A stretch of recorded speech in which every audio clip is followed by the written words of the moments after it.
Good morning, students. Myself, Professor V K Tripathi, talking at the head Department of Horticulture. Today, we will discuss selection of site, planning and layout of an orchard.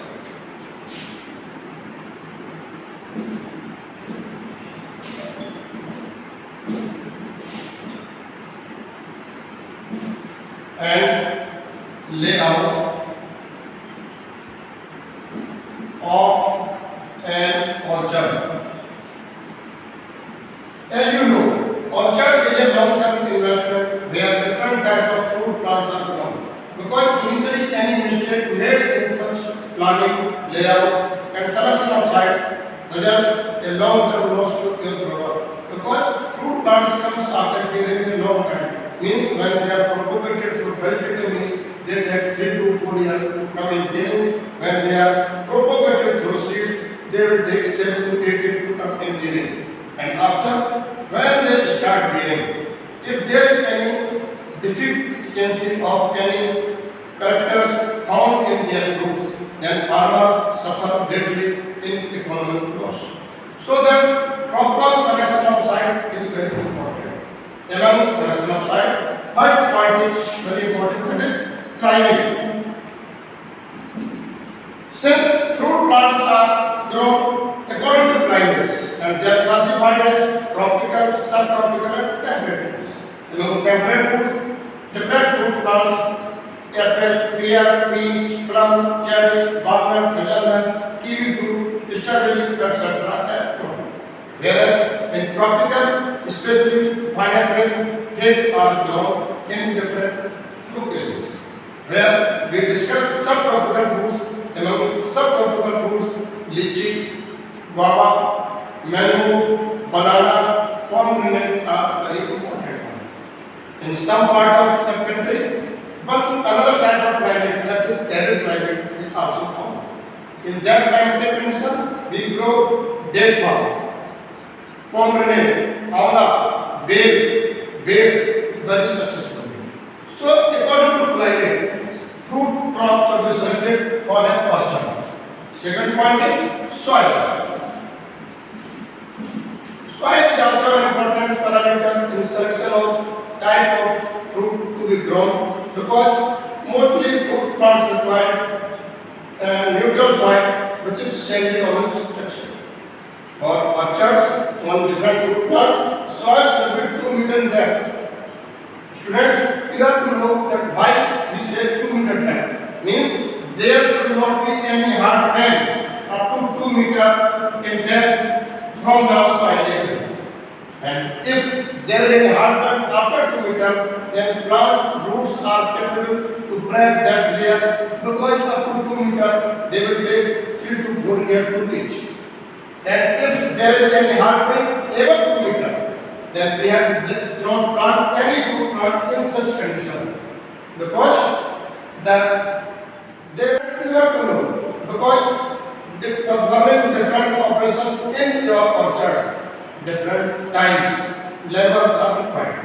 Labor should be cheap, available around the year, that should be skilled or mostly is not to be unskilled. Skilled labor are required to perform some special operation, suppose that is training, that is harvesting, that is spraying of insecticide, pesticide, etc. Whereas unskilled labor can be used in breeding purpose, in transportation purpose, and in loading, unloading, and another purpose, etc. Operation of fertilizer also, etc. In soil, we have to also keep in mind topography of the soil. Means the soil should be labeled, means that should not be unrelated for different fruit plants. Students, we have to also consider before planning for planting any orchard that nearness of the processing units. In the area where some processing units are available, we have to select the soil because when goods come in the market, we have to go for value addition of different fruit crops so that we can earn a huge profit, not at the loss. Here, we have to also keep in mind 2 points, that planting of fencing fencing around the orchard. That fencing is the means planting of plants around the orchards 1 to 1.5 meter away from the main road. The main purpose of fencing is to protect the orchard plant from different thieves, different wild animals, and entry of unwanted persons in the orchard.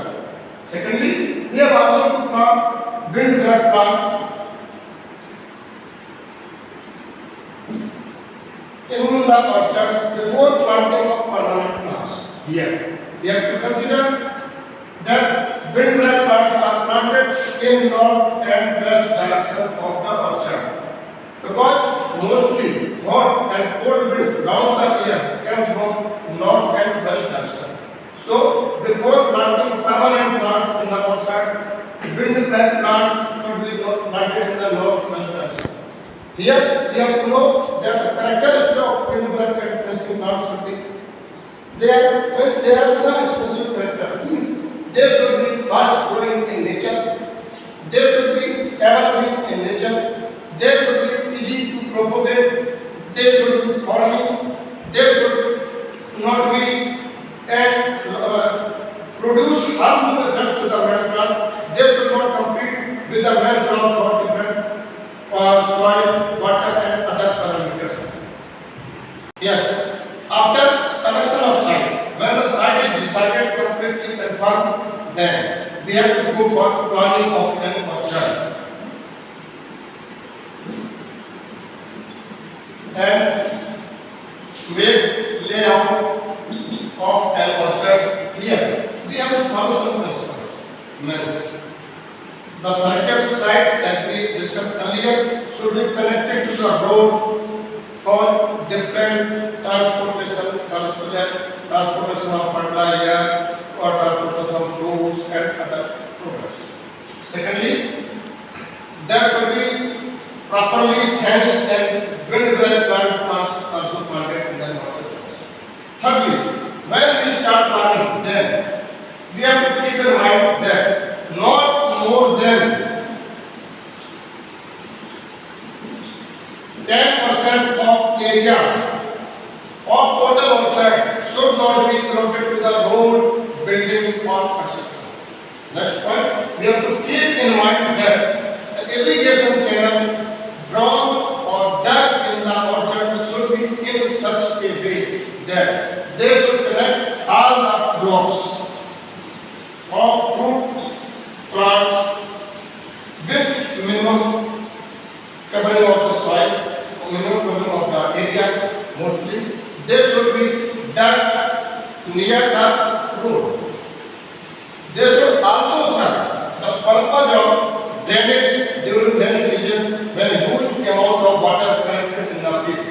Next, they have to grow high water requiring crops such as maize and other crops near the irrigation channel so that round the year water should be available to the plants. Next, we know that banana is high water requiring plant, but there should not be stagnation of water in the banana field. If banana field gets stagnation of water more than 12 hours, then the rhizome disease occurs. So we have to see that banana can also be planted near the channel of the irrigation.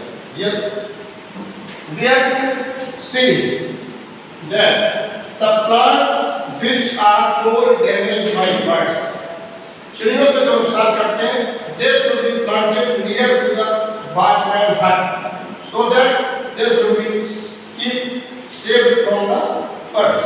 Next point, the plants which require support, they should be planted near to the fence, near to the watchman hut, etc. Right? We have to keep in the mind that evergreen plants, they should be planted in the front area of the orchard so that while entering into the orchard, they should give a panoramic view. Next, we have to see that different deciduous fruit plants are also planted in the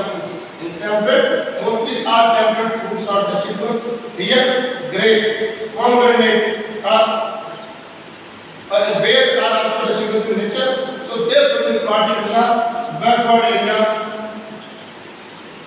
of the orchard, means they should be planted in the back side.